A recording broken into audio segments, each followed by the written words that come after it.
Movie के starting में हम एक लेडी को देखते हैं जो बहुत ही दुखी थी। वो स्ट्रेस में थी और वो 911 को कॉल करती है। कॉल करने के बाद वो अपने हस्बैंड की कंप्लेंट करती है। अपने हस्बैंड पर डोमेस्टिक वायलेंस करने का इल्जाम लगाती है।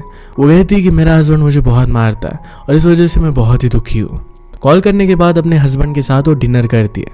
डिनर करते वक्त उसने एक बात बताई कि कुछ दिनों पहले मुझे एक इन्वेलप मिला था। इस इन्वेलप में एक लेटर था जिसे मुझे होटल पर बुलाया गया था। वहाँ पर वो एक आदमी के साथ इंटीमेट हो गई थी। मैं उस आदमी से प्यार करती हूँ, अब मुझे डिवोर्स चाहिए। डिवोर्स के बाद तुम मुझे $5000 दे दो। ये सुनने के बाद हस्बैंड उसके सर पर हाथ फेरता है और इसके बाद वो अपनी वाइफ के गले पर चाकू मार देता है। वो इंजर्ड हो गई थी पर फिर भी उसे बहुत बार वो स्टैप करता है। ऐसा करने के बाद उसे नीचे फेंक देता है। यह था मूवी का इंट्रो। इसके बाद हम हमारे मेन कैरेक्टर जॉर्डन को देखते हैं। वो अपनी फियांसी कैरोलिना के साथ रहता था। वो उसे 6 वीक्स के बाद शादी करने के बारे में सोच रहा है। जॉर्डन एक हॉलीवुड का एजेंट था जो बहुत सारे सेलिब्रिटीज को रिप्रेजेंट करता था। उसका एक प्रॉब्लम था कि जब भी उसे कोई अच्छी लड़की दिखती थी तो उससे वो डिस्ट्रैक्ट हो जाता था। हम देख पाते हैं कि उसे एक मेल आया। इस मेल में सेक्सुअल रिलेशनशिप्स के बारे में बताया गया था। उसे एक चांस मिला था कि एक होटल में जाकर एक लड़की के साथ वो इंटीमेट हो सकता है। ये लेटर देखकर उसे वो फेंक देता है।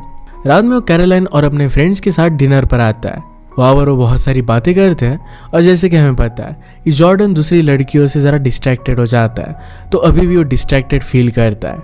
जॉर्डन के फ्रेंड्स उसी इंसिडेंट के बारे में बात कर रहे थे जो हमने मूवी के इंट्रो में देखा। नेक्स्ट सीन में हम देखते हैं कि जॉर्डन उसी लेटर के बारे में सोच रहा था। उसे एक सपना भी आता है जिसमें वो एक लड़की के साथ था। ये ड्रीम देखने के बाद जॉर्डन उस लेटर को गार्बेज बैग से बाहर निकाल लेता है। नेक्स्ट डे उस लेटर को लेकर वो अपने ऑफिस में आ गया। वहाँ आकर उस फॉर्म को फिल करता है। उसमें लिखा था कि किस तरीके से उसे कहाँ पर आना पड़ेगा। इसके बाद वहाँ पर कुछ एम्प्लॉयज आते हैं और वो सब लोग मीटिंग में जाते हैं। जॉर्डन उस लेटर को वहीं पर छोड़कर चला जाता है। यहाँ वो एक रेमंड नाम के आदमी से मिलता है। मीटिंग के बीच में जॉर्डन की कंपनी की एम्प्लॉय उसका लेटर पोस्ट कर देती है। जॉर्डन की मीटिंग खत्म होने के बाद उस होटल को देखने के लिए जाता है। इसी मोमेंट पर उसकी कार पर ऊपर से कपड़े नीचे गिरते हैं। शायद होटल में किसी का पैशन ज्यादा हो गया था। इसके बाद जॉर्डन को अपने ऑफिस के मेल में एक लेटर मिलता है। इस लेटर में होटल का नाम और उसके साथ उसका की कार्ड दिया गया था। की कार्ड को अपने पास रखता है और इसके बाद वो शाम को अपनी वाइफ के साथ रेमंड के घर पर ओकेजन पर जाता है। वो रेमंड को उसकी कंपनी के साथ काम करने के लिए मनाना चाहता था। यहाँ पर भी वो दूसरी लेडी से डिस्ट्रैक्ट हो रहा था पर खुद को काबू करता है। रेमंड से वो बात करता है ताकि उसकी कंपनी ज्वाइन कर सके, पर रेमंड उसे साफ साफ मना कर देता है। इसके बाद उसे सीधा घर जाना पड़ता है। नेक्स्ट डे वो फाइनली होटल में पहुंच गया। वहाँ पर उसे आंखों की पट्टी दिखती है। यहाँ पर एक रूल था कि 2 लोग इंटीमेट हो सकते हैं पर उन दोनों की आंखों पर पट्टी बंदी होनी चाहिए। उसे जरा डाउट आ रहा था तो अपने पॉकेट में एक नाइफ रखता है जिससे वो सेल्फ डिफेंस कर सके। इसके बाद जॉर्डन आंखों पर पट्टी बांधकर अंदर आ जाता है। अंदर कुछ समय इंतजार करने के बाद वहाँ पर एक लेडी आती है। वो दोनों फिर इंटीमेट हो जाते हैं। इसके बाद नेक्स्ट सीन में हम जॉर्डन को उसके ऑफिस में देखते हैं। जॉर्डन कल की बात भुला नहीं पाया था। वो जानना चाहता था कि आखिर वो लड़की थी कौन। उसके पास जैकलिन नाम की एक लड़की आती है। जॉर्डन उसे बैठने के लिए कहता है और दोनों बात करने लग गए। कन्वर्सेशन के बीच में जैकलिन कुछ ऐसा कहती है जिससे जॉर्डन को लगता है कि कल की लड़की शायद यही थी। ऑफिस से जाने के बाद वो जैकलिन के बारे में ही सोच रहा था। इसके बाद नेक्स्ट डे ऑफिस में अपना डाउट क्लियर करने के लिए जाता है। वहाँ उसे पता चलता है कि कोई गलत लड़की है। ये वो होटल वाली लड़की नहीं थी। उसे अब थोड़ा सा डर लगने लग गया था क्योंकि उसे लग रहा था कि शायद किसी ने उसकी वीडियो बना ली हो। वो इसके बारे में इन्वेस्टिगेट करने के लिए होटल में जाता है। वहाँ पर वो मैनेजर के बारे में पूछता है। मैनेजर उसे कहता है कि हम हमारे कस्टमर्स के बारे में इंफॉर्मेशन किसी को भी नहीं देते, उनके लिए प्राइवेसी बहुत ही इंपॉर्टेंट है। जॉर्डन उस पर जोर डालने लग गया। मैनेजर कहता है कि मैं पुलिस को कॉल करूंगा। जॉर्डन ने कहा कि अगर मैं ही पुलिस होता तो फिर तुम क्या करते। मैनेजर कहता है कि तुम पुलिस नहीं हो सकते क्योंकि तुमने मुझे पहले ही बताया कि तुम एक हॉलीवुड के एजेंट हो। अब जॉर्डन को इन्फॉर्मेशन नहीं मिलने वाली थी तो वहां से वो निकल जाता है। अब जॉर्डन का किसी भी चीज में मन नहीं लग रहा था, ना ऑफिस में ना घर पर। नेक्स्ट सीन में हम रेमंड को देखते हैं। उसकी और उसकी वाइफ की फाइट चल रही थी। रेमंड भी किसी से मिलने के लिए होटल रूम में गया हुआ था। रेमंड को भी सेम लेटर मिला था और उसकी वाइफ को इसके बारे में पता चल चुका है। रेमंड अपनी वाइफ से झगड़ कर वहां से जा रहा था, तभी उसकी वाइफ उसे शूट कर देती है।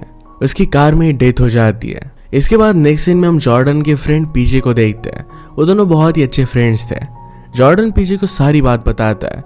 वो कहता है कि कुछ टाइम पहले मुझे मेल में एक पर्पल इन्वेलप मिला था।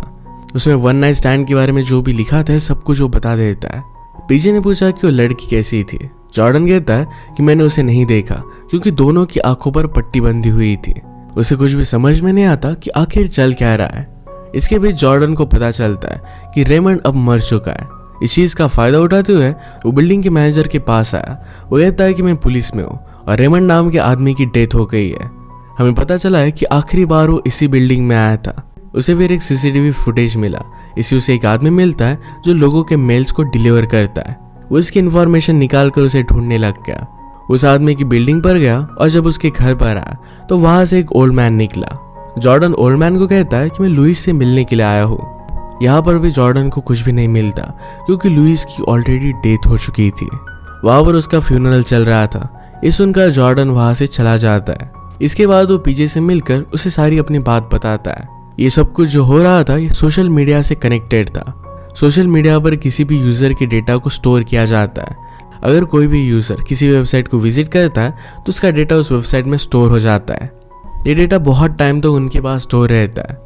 बाद में इस चीज का फायदा उठाया जाता है। वो इस डेटा को किसी को भी सेल कर देते हैं। इसी तरीके से जॉर्डन का डेटा भी सेल किया गया था। ऐप वालों को उसका एड्रेस पता चला। इस पूरे मेथड को सोशल मीडिया माइनिंग कहा जाता है।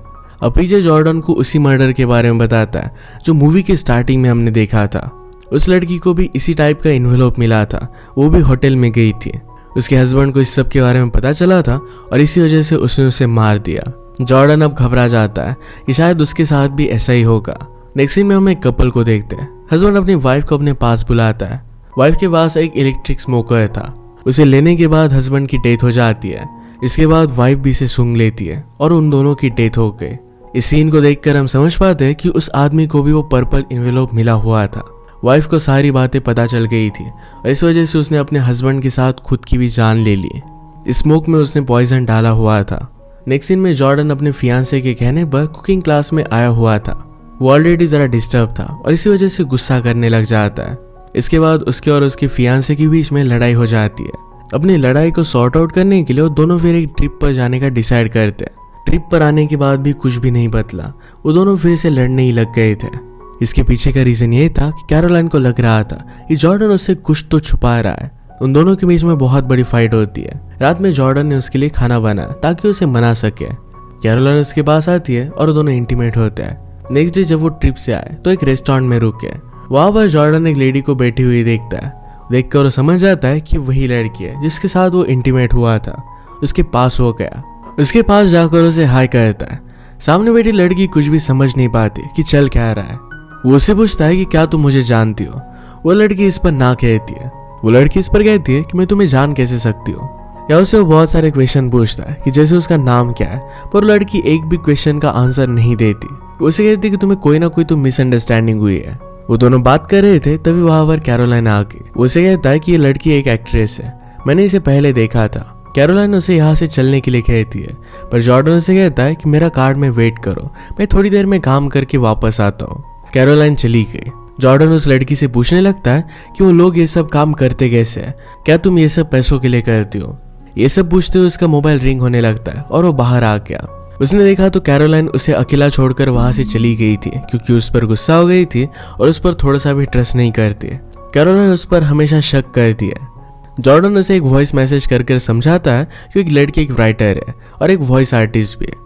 मैं उस लड़की की वॉइस के लिए उसे साइन करना चाहता था, इसी वजह से उसे बात कर रहा था। जॉर्डन फिर से अंदर आया पर उसे कोई भी नहीं मिलता। वो लड़की वहां से चली गई थी। इसके बाद वो कॉल कर पीजे से पूछता है कि क्या उसे कुछ मिला है। जॉर्डन उसे कहता है कि अब मैं एक बेवकूफ़ी करने वाला हूँ, इससे मुझे जेल भी हो सकती है। अगर मैं तुम्हें 6 बजे तक कॉल नहीं करता तो सीधा जाकर पुलिस को इन्फॉर्म कर देना ताकि उसे ढूंढ सके। इसके बाद वो अपनी इन्वेस्टिगेशन कंटिन्यू करता है। इन्वेस्टिगेशन करते हुए बहुत सारे लोगों की हेल्प लेता है और फाइनली उसे उस एनवेलप को भेजने वाले आदमी का पता चल गया था।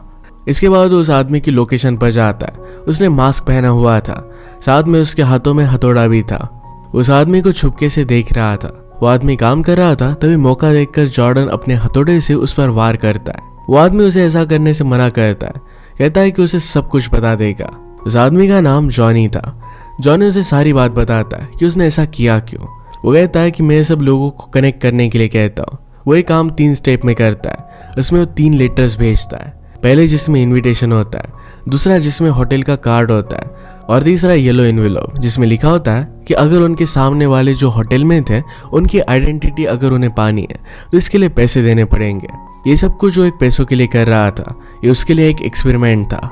जॉर्डन को थर्ड लेटर मिला नहीं था क्योंकि पहले ही उसने डिलीवरी बॉय को रोक दिया था।